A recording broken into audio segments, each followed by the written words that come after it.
Can't with this one. Oh, hey. Sorry. Hi, everyone. Thank you so much for coming to the making of Ralph Breaks the Internet. Thank you. Wow. Thank you so much. My name is Josi Trinidad. I'm the head of story on this movie.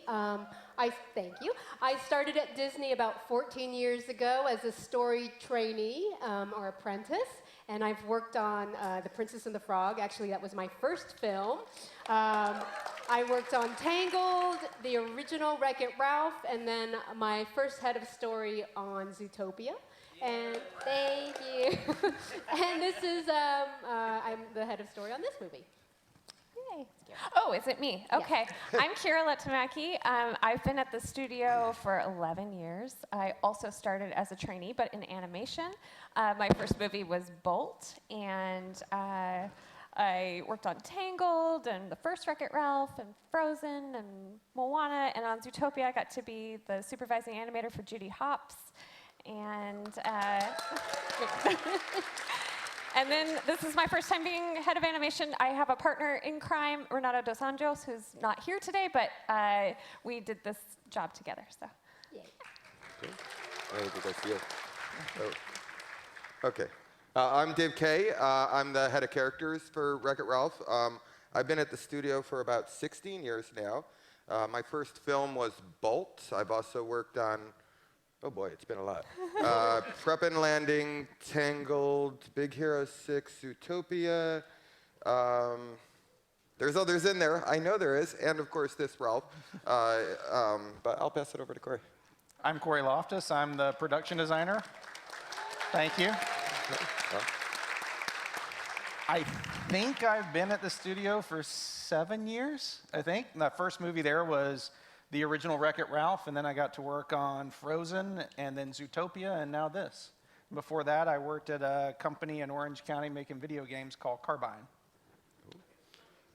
And so while we represent those departments, we're part of a much larger pipeline, including like layout and lighting and modeling, rigging, et cetera, et cetera.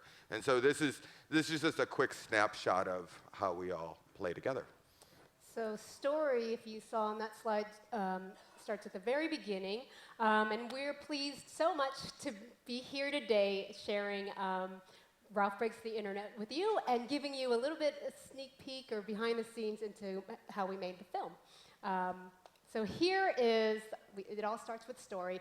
Here is our story crew on the movie, and we wrapped story this July, and we took a photo with the whole crew, with Ralph and Vanellope there, and our directors, Rich Moore and Phil Johnston in the middle.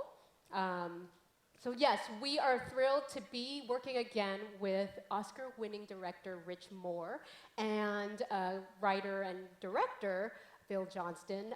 This is the original team who brought us Wreck-It Ralph, as well as Zootopia. And this is a picture I took in editorial. We have Pam Ribbon there. She's the co-writer on the left, and Jim Reardon looks like he's looking up scores for the latest football game on the right there. He's our director of story.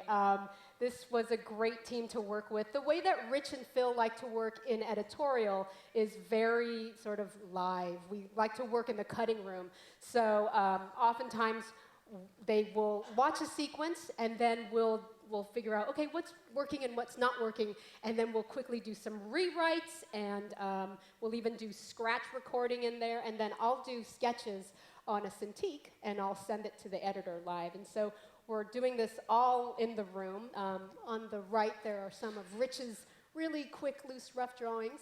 And Phil Johnston did a lot of the scratch for Ralph, and he did that in editorial. So it was so that we could rewrite the sequence and then put the new, record the new dialogue, and I would be drawing there. That's my Cintiq. I would draw new sketches. So here's a scene where Phil is recording some new Ralph dialogue. No, that's right. I gotta ask it as a question. Will you? What is it again? Will you tell me what to do? That's right. I gotta ask it as a question. Will you tell me what to do? And then here is Rich. He is doing some scratch recording for Fix It Felix. Okay. You're letting other people's opinions define you. You got a hole in your soul, man. And if you think another person's gonna fill it, you're nuts. You gotta get good with you. You gotta get good with you. You gotta be able to look in that mirror and you gotta be able to say, hey you, I like you. You're a beautiful man. Did I say that?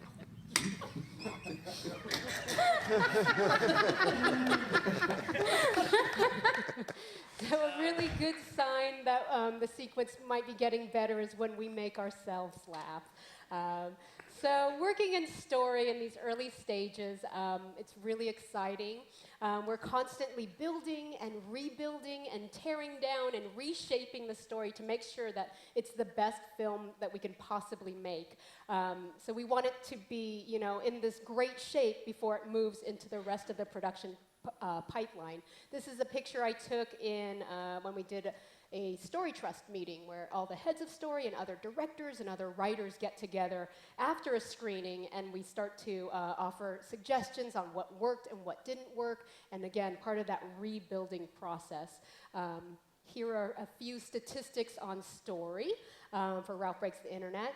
We had around 15 story artists, and we had some guest directors also boarding on our film, so maybe more than that. But we had about 10 screenings, including a audience preview in Arizona.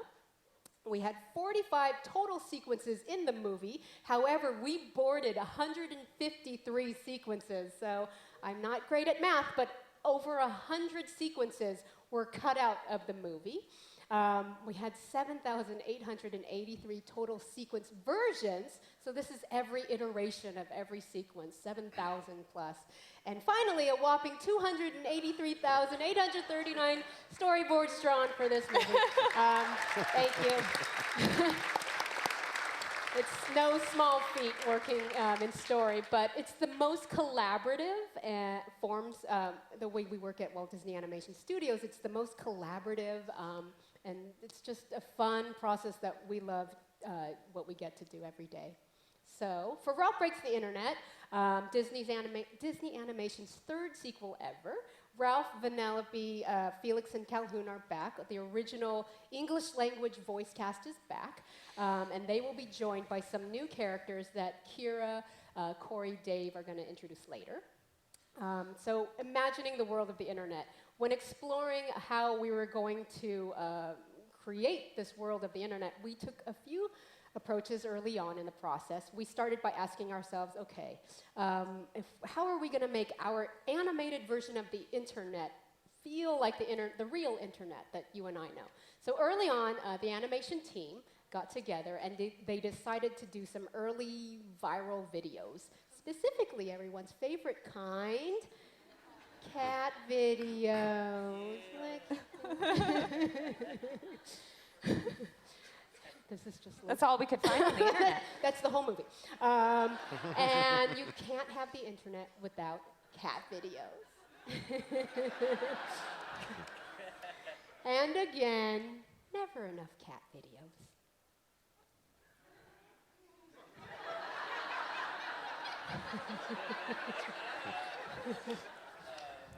So as you know, we start every film with research. We're passionate about research.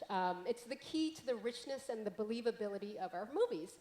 For example, on Zootopia, Cory and I got to go to Kenya and Tanzania, and we got to pet a cheetah.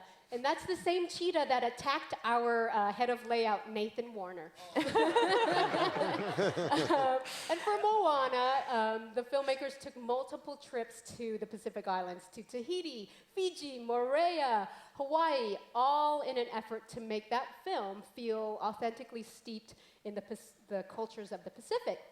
And of course, the team for Frozen toured all over Norway, studying the art, the architecture, the nature, all in an effort to create the Kingdom of Arendelle. So for Ralph Breaks the Internet, where are we gonna go, guys? Where did we go?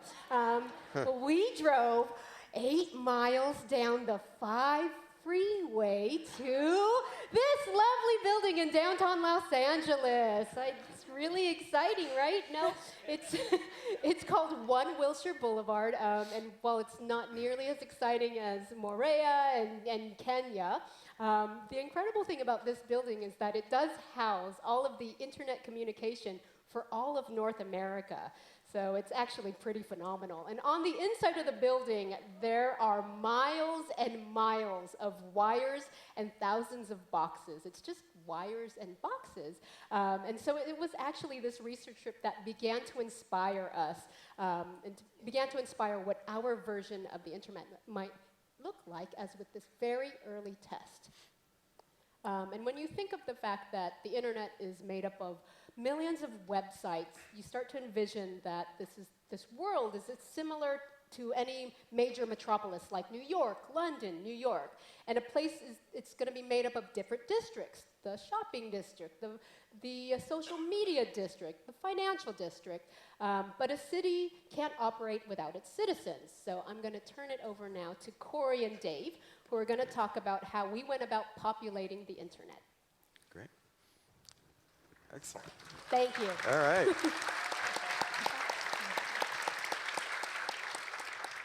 So as Josi just showed that example, that was where we started on Ralph. So we wanted to quickly get an idea of how many characters it was going to take to fill out this large landscape. Cory and his team has designed the internet as this 3D world. It's been building itself upwards ever since the day it was created. So down at the bottom, you might have Netscape or Ask Jeeves, and the tallest building would probably be Google or something, right? But it is a three-dimensional space. So if you look back to our other films, something like Big Hero 6, it was a very busy city. A lot of cars, a lot of people walking around, and it just looked populated all the time. Well, we had that issue to fill out in this film. But then if you look up, you also have the same amount of traffic, and if you look down, you also have the same amount of traffic. So we needed to get an idea of how many characters we needed to create for this film. And so we partnered up with our friends in Crowds to quickly just fill out this street corner, and we came back with 150,000 just for one street corner. So we knew we had our work cut out for us. But before we go any further with that, let me just take you back and just talk some numbers over some of our previous films. So if you start out at Bolt, there was 57 characters in the entirety of that movie. We jumped to Wreck-It Ralph, and because of the different worlds we had there, we had Hero's Duty, we had Sugar Rush, we had the arcade, and so each one of those places needed a unique population. So you can see our numbers jumped dramatically. And then on top of that, we have these things that we call variants, which are if you modify the clothing on a character, if you modify the face, if you change the hair, you can get another character out of it. So on top of our 223 unique characters, we also had 421 variants to add to that. Zootopia, we went down a little bit in our character count, and the reason for that is just there's only so many species of animals to make, right? But for each one of those animals, we did want to have a mom, a dad, we wanted to have a son, a daughter. We needed variation within their street clothes, if they were in the police station. We had all these different variants. So while our number of characters went down, our variants jumped up. Fast forward to Ralph 2, where we started on Ralph 2 was bringing over all of the characters from Ralph 1. That was our starting point. Then we had to figure out how to populate the internet. So I'm sorry, I said all the characters. This is a good group that might know the answer to this question. One didn't make it. Does anybody know who that is? No? King Candy? Yes. All right. So we had 434, not 435, characters in this total, and then a whopping 6,752 variants. If you add on top of that color swings and everything else, you end up with over 1 million unique options. So we're hoping you guys never see the same character twice in this film. hopefully not. It's a big film.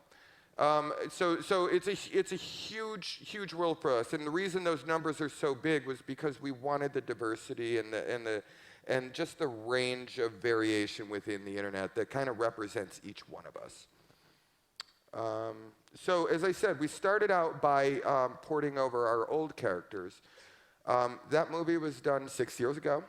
Our technology has changed considerably since then. We've written a new renderer, Hyperion, and our simulation technology has grown, our rigging technology has grown, everything since then. So we wanted to bring these characters into the future along with us. So we improved a lot of things. Like now on Ralph's shirt, you can see every single thread in there. Look at his knees. There's little tatters on his knees where there weren't before.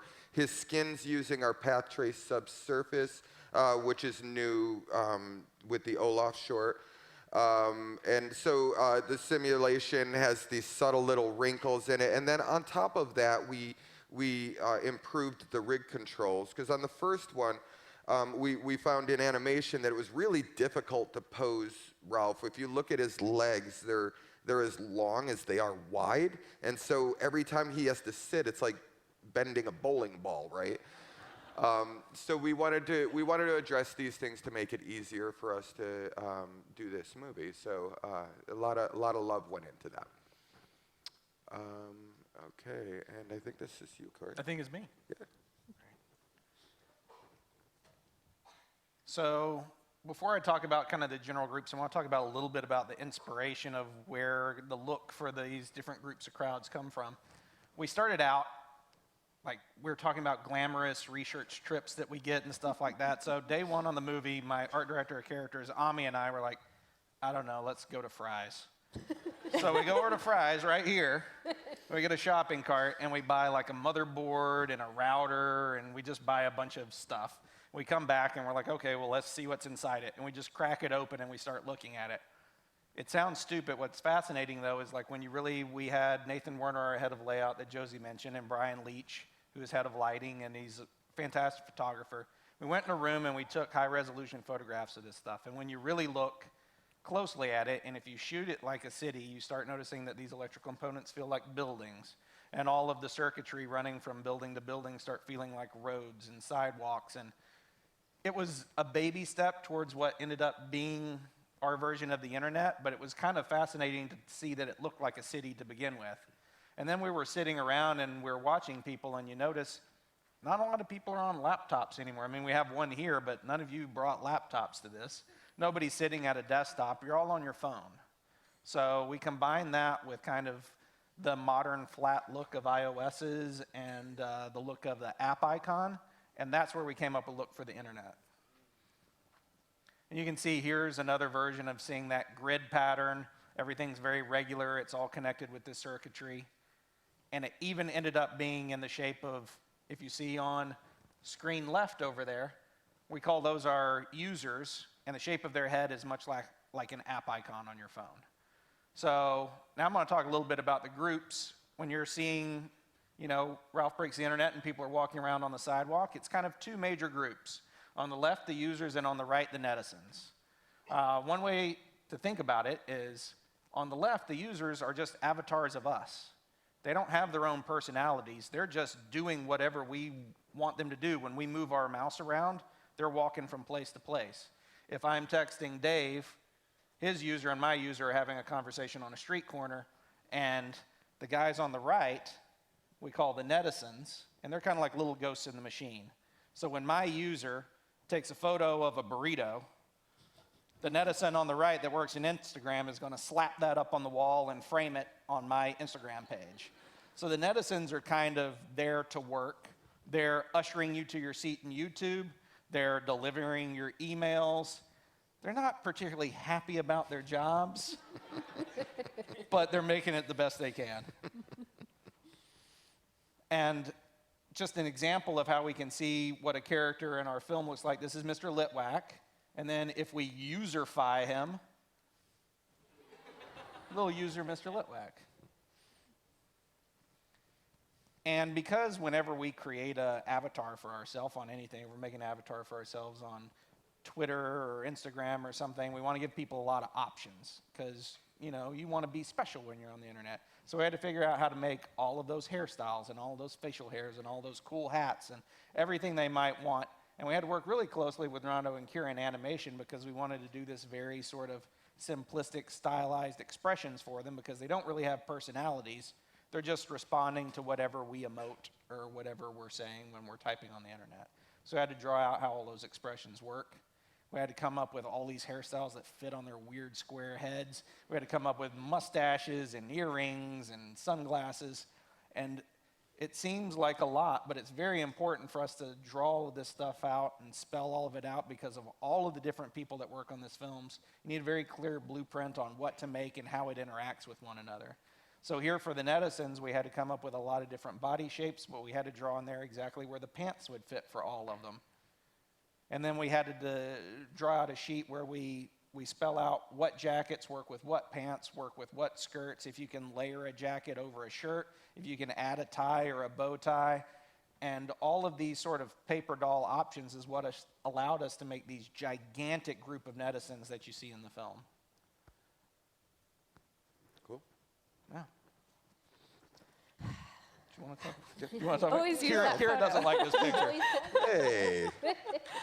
Beautiful. Yay, Kira. Cool. That was from the first Ralph. So as Cory was saying, we wanted the users. The users are the representations of us within the internet. So we wanted them. They're not really thinking beings. They're not really sentient. They're just really, you know, taking our orders and making them happen on the internet. So how do we control things on the computer? We control it with a mouse, right? And so animation had started early on, starting to investigate, what does this mean? Like if we have an input being a mouse that's controlling these characters, what does that mean and what would it look like? Even before we had any assets, rigs, models, anything, we just had the artwork that Cory and his team had come up with. The animation team started doing 2D animation tests to help the directors help themselves envision how these characters would move. And you can see they're kind of being pulled a little bit by their heads, right? They're not really thinking about where they're going. They're just kind of going off in that direction. And this was a hugely successful test, and it really helped us hone in on how they work. On top of that, as Cory was mentioning, they have very simple expressions. So, like if somebody's angry, they're just gonna really get this mad face and just start storming out, or if they're happy, they might give a thumbs up and a big smile, and then they'll just carry about their way, kind of almost the way we use emojis or things of the sort, right? So we wanted to keep their faces very simple and a little bacon in the eyes. No subtlety. No subtlety whatsoever. And so as I was saying, the locomotion was an important thing. This was one of our first tests to try and get Ralph and Vanellope interacting with the users. And so you can see, they're just, oh my God, this place is amazing. And where's the little angry guy? There's one little angry guy in there. He just talked smack to Vanellope just then. Did he? There he is. There he is. He's so mad.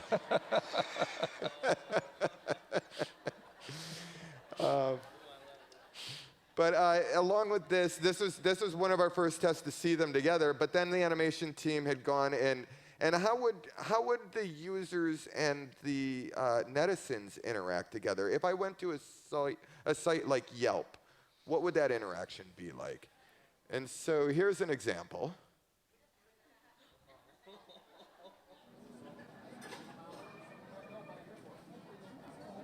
Tacos, Glendale, California. No.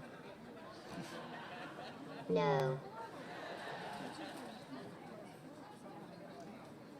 No. No. Yes.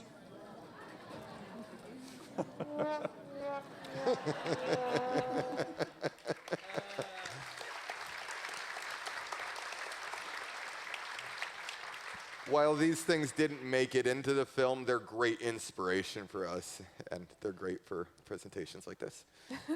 And so, Amazon, what would that be like?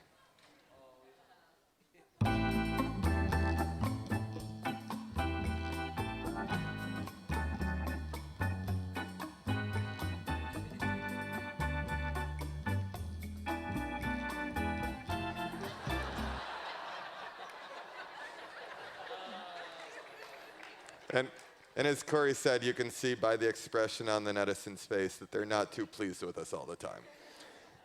And let's look at maps.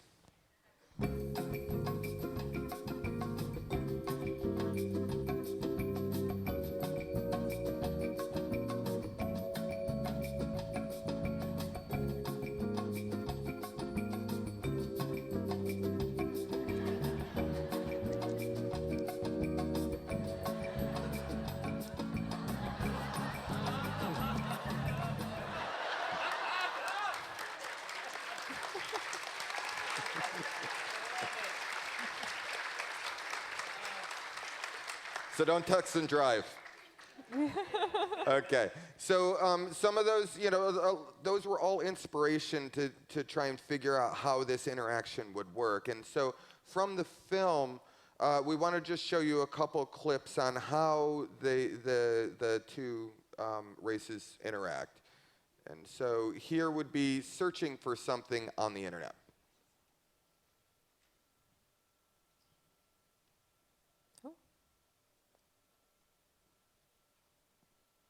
So it's pretty simple, right? The idea is pretty simple, and it gets you across. You can have a human that's operating the users, typing in, and then they're going to the search bar to get help. What happens if we lose connection on the internet? Another question, right? And this is another clip from our film that shows you what our answer to that is.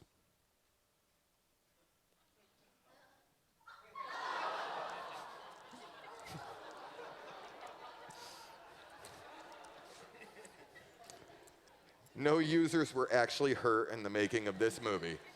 Okay, and I think I'm going to kick this over to Cory to talk a little bit about netizens. So before we talked about these big general groups of netizens, but we actually had some very specific netizens. One of the biggest ones of those is yes.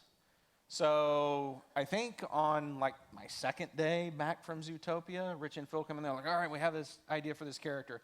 She has to be the coolest, most awesome, most up-to-date person on the internet. I'm like, all right, that seems easy. So, I kind of freaked out for a little while. And then we kind of sat down and we started trying to brainstorm ideas of what is the coolest, most up-to-date character on the internet? What would they do? Well, we thought about, they would never look back. They always live in the moment. They're always thinking forward. So it'd be constantly changing their look. They would never go back to anything dated. They're always up to the minute and constantly changing. And we thought to ourselves, really, is that adults on the internet are the most up-to-date people? And the more we thought about it, the more intuitive the internet is for kids, right? They're much more in tune with what's happening. They pick up technology so fast. So we had pitched this idea of maybe a younger, slightly older sister to Vanellope, a much younger Yes. And Ami had done these drawings, and she had a lot of really fun ideas about how Yes could maybe just, conjure out of thin air Snapchat filters for her face, or maybe her outfit is actually digital and it can change color and pattern whenever she feels like it. Maybe she can just snap her fingers and change hairstyles. We thought it was such a cool idea, but the story changed, and it was much more important that Yes sort of be the owner of her website, which is BuzzTube, and it was more important for her to be focused on gathering content for that website.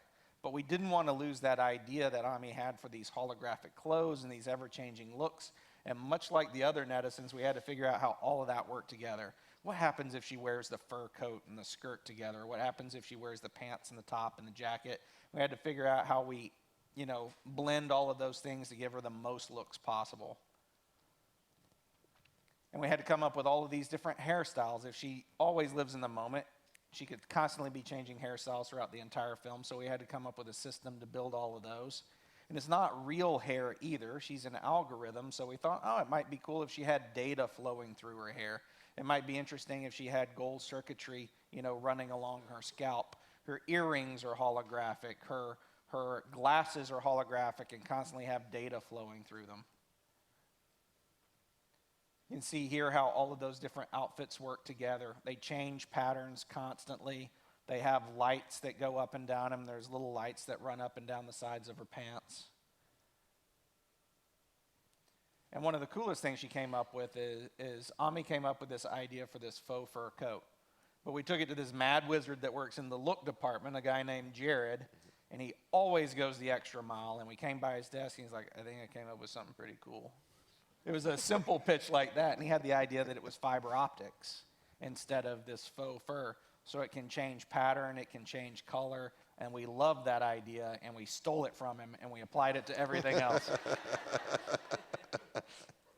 And this is an example of what I was talking about where Yes has all of this data flowing through her hair. It makes it so much cooler to me than just a simple hair, and why not if she's somebody that lives in the internet instead of a real person on the street.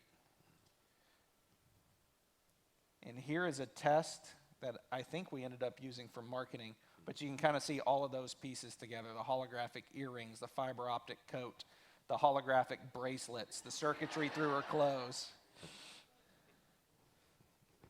Cool.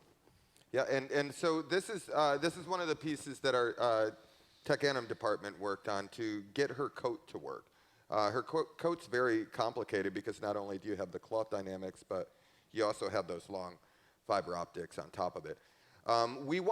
Yes is a very over-the-top character, so we wanted everything about her to be over-the-top, right? Even including her coat. So we looked back to our older films and actually drew upon Cruella de Vil as inspiration for her coat, because you look at that film and the coat itself is almost a character, right? It's alive, and it is a big part of her performance. Other things to take note of is that her hair you never actually look down the center of it. Her hair, because of the graphic style of these characters, you're always catching a silhouette no matter where you're at. It's a subtle thing, but these are the details that we add to these characters. So also, voice acting is a huge part of what we do, right? And we have Taraji on as our voice for Yes, and she's amazing. So the animators will take clips like this and really try and pull out nuances into her performance. Welcome to the happiest place online. It's cool, right? I see you digging it, you little baby. What are you, Baby and the Beast? Follow me.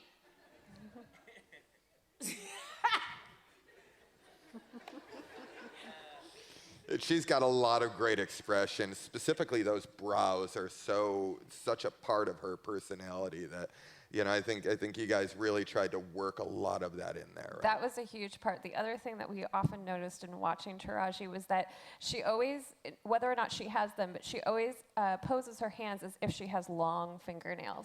So she will never make like a fist where her fingers are digging into her palm, and so we're always kind of posing her with her fingers kind of laying flat against the palm of her hand. So there were really fun things to kind of, just pull out of these references. Yeah. And so Mark Henn is at our studio. We're blessed enough to have him. And so early on, like we did with our users, early on we asked Mark to work up a test of what Yes's performance might be like. Welcome to the happiest place online. It's cool, right? I see you digging it, you little baby. What are you, Baby and the Beast? Follow me. Great. And I'll turn it over to Cory to talk about Knowsmore.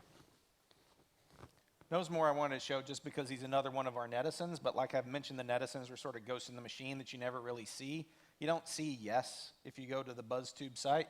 You do see Knowsmore, however, because he's also the mascot of his own website. Now, Knowsmore is a really old and outdated search engine in one version of the film, and like when Dave mentioned there were layers to the internet, Knowsmore was at like rock bottom, like right down there with like where pets.com was, like way down there. So as inspiration, we looked at a lot of like 50s and 60s advertising mascot illustration, a lot of UPA sort of animation, and we had a lot of different versions of what he could be. He could be a little light bulb or a little professor. There was a weird point in time where he was an owl for a while. We tried to come up with ways for him to pop in and out on Ralph's shoulder because they sort of had a side buddy story there for a little while. But when we got down to his final design, we had all of these ideas, but we really, first and foremost, he was the mascot for his website. So we started out by designing the logo for his website. You can see it up there at the top. That was sort of one of the first versions for it, and then we just worked backwards from there. And we were trying to hit somewhere in the middle between baby and old man. Like there's a delicate balance there somewhere. I think we hit it, but one thing that we fell in love with was the really stylized eyes that he had, right? We loved just seeing the pupils in the middle of the frames. And as we started to work on him and model him, we saw like round eyes in there, and it just kind of took away from that graphic thing. So we tried a lot of crazy stuff where we did flat eyes in the lenses, and we had animation help us out with a lot of tests. And what we ultimately came up with is that instead of sculpting in these round eyeballs, we traditionally animated his eyes through the entire film. And the crazy thing is, even when you see the refraction on the side of his glasses, the refraction is also hand animated. And just like Dave was mentioning how important our voice actors are, here's a clip of Alan Tudyk. And although the animators didn't take it one for one, you can definitely see in this clip what inspired the animation in the final film. I'm sorry, but my autofill is a touch aggressive today. That's great. Hand that over to Kira. So now we come to a scene that we lovingly call Oh My Disney, and I think this is what I said when I watched the first screening where this sequence was in there. It's a real website. It's a website that Vanellope travels to. In this website, it houses all things Disney under one roof. And in this sequence, you guys might have seen a little bit of in the trailer. Vanellope is actually chased by some Star Wars stormtroopers, naturally, and she's forced to use her glitch to enter a forbidden room. Turns out that that room is populated by all the Disney princesses. For somebody like me, who dreamed of being an animator since I was 3 years old, after seeing Sleeping Beauty and The Little Mermaid was a big part of my childhood, this was crazy to think I was going to get on to work on a movie that had the very characters that inspired me to be an animator. But it was also very daunting because normally on these films we have maybe 1 or 2 of these ladies as lead characters, and we pour all of our resources into just those 2. This one we had 14, 15 if you count Vanellope, and rightly so. And so I think, Dave, was this your doing? We actually had a Princess Palooza lab where animation is very much a team sport. So none of us do this alone. There are like 800 people working on this movie, but this was really a lab where we could have everybody that was working on building these princesses work together. So it was animation, modeling, rigging, cloth simulation people, look people, all being guided by Cory and Ami, and it was just a time that we could all come together and work together. So this was really great, and you had little wristbands made for us. So you did posters. Yeah, and posters. Very nice. It was great fun. Yeah. But while this is happening, I think Josi mentioned that we are very passionate about our research, and so this was our time as an animation department to dive into the research of these princesses. And so the first thing that came to our minds was like, well, okay, where do we go? What do we do? Well, let's just go to the source. So we hopped in our carriages and went down to the Kingdom of Anaheim. And while this looks like maybe just a fun day at the park, it was actually very informative. As you can see, Mulan is teaching Renato, my my partner in crime here, how to bow properly. But it was really great, actually, just being, being with these ladies and talking to them and kind of seeing how they hold themselves. They're all very unique and distinctive in their posing and in their posture, and so it was actually very helpful in the end. Speaking of research, the other thing that we had great fun kind of and diving into and using our knowledge of Disney princesses was there is a section in this sequence where the princesses are very mesmerized by Vanellope and her unique gown, also known as a hoodie. And so Vanellope kind of shows them the power of the comfy clothes. And so, like, every good movie has a makeover scene, right? So Vanellope kind of shows them what they can be, and they transform into their comfy clothes. And so we had to figure out kind of, okay, well, what's going to be on each of their T-shirts? And so this was really driven by like Cory and Ami, but story and animation, we all got to kind of be involved and just brainstorm silly things and puns to be on their shirts. And Ami and I were talking one day and just coming up with ideas for Ariel, and we're like, well, she's always forgetting, like, what's that word again? And so we thought maybe she should just label everything. And then later we thought she should actually probably have shirt written upside down so that she can read it herself. In the end, we had so many ideas. You could have a whole line of them. And the final products are really fun, some of which you can purchase now at shopdisney.com.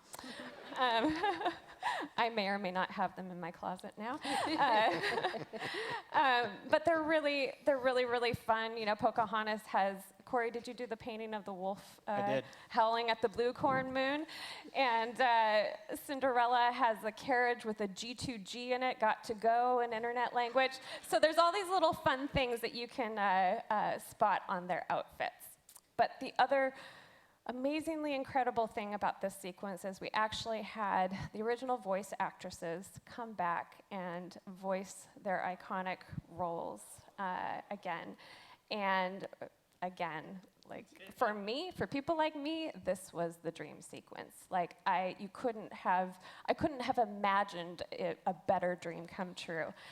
It was incredible to have them here. And actually, after they recorded, so many of them actually came and spoke to our animators. And these ladies know these characters inside and out. They've lived with them for the majority of their careers. They bring so much of themselves to the role, so it was great for us to be able to pick their brains and kind of ask them, well, what makes each princess unique, and how would she react in this ensemble like we've never seen before?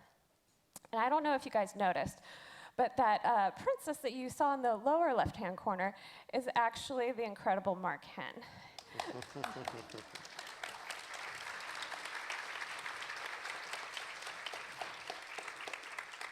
And I know this room is very much aware of who Mark Hen is, but in case you didn't know, he was the original supervising animator for 5 of these princesses: Ariel, Belle, Jasmine, Mulan, and Tiana.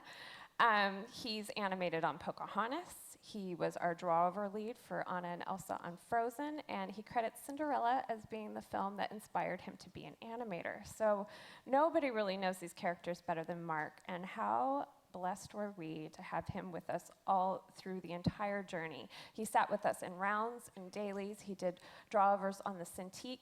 He even did these fun little thumbnail sketches to suggest posing and acting choices.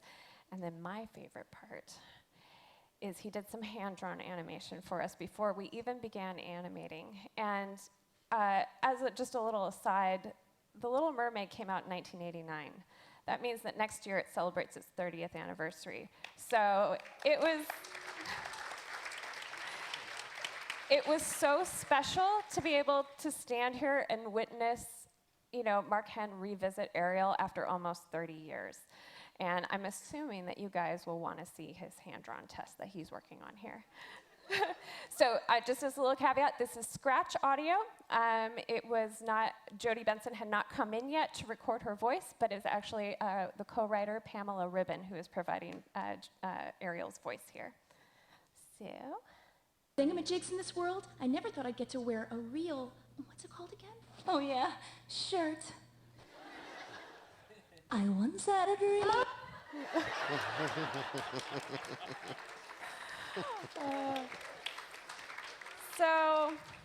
So we went to Disneyland, we've watched the movies, Mark Henn has inspired and taught us. We feel like we're getting to know each of these ladies individually. So now, what do we have to do? We have to put them all in one room together.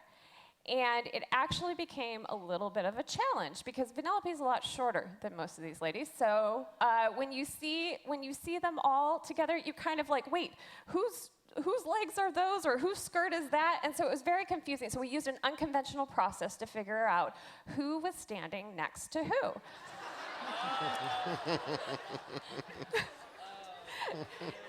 And this is literally not a joke. I literally went across the street to the Disney store and bought myself these figurines. And I'm also known as the Disney hoarder within the building. So I finally had a reason, a legitimate reason. But of course, we would always go back and reference the original films. There was nothing like just drawing inspiration from that. And our friends at the ARL, the Animation Research Library, actually had, pulled some of the original drawings so we could look at the pencil test for these things. But we wanted to make sure that in the posing and the movement that you felt that these characters were the same characters that we all know and love. So like Ariel, she keeps her fists very close to her chest because she just feels so strongly, and she wears her heart on her sleeve, and now that she actually has sleeves, she's very excited about it. But even in watching these things, there's this little clip of Cinderella, and it's like here we were thinking, okay, well, this is kind of her thinking pose. She's thinking about how to make this dress. And there are moments in the film where these characters are not front and center, but we want them to still feel like the characters. So even though the scene is more about Pocahontas interrogating Vanellope, Cinderella is still in that pose that we recognize from the original movie. So you add that all together, and there's a myriad of homages and little Easter eggs that you will see peppered throughout the film. Ariel is brushing her hair with the fork, just like Mark animated it 30 years ago. Rapunzel is painting the walls of her vanity. Jasmine has the flowers. Snow White has the bird. Aurora wakes up and flutters her eyes the same way that she did in the original.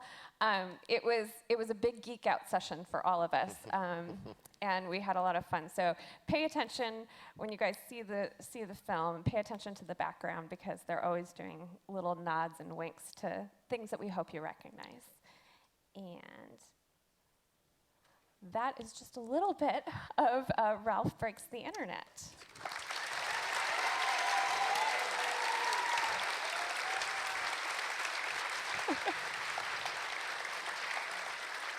Okay, I think we have about 2.5 minutes for questions. No, I think we're done. Oh, we don't. Okay.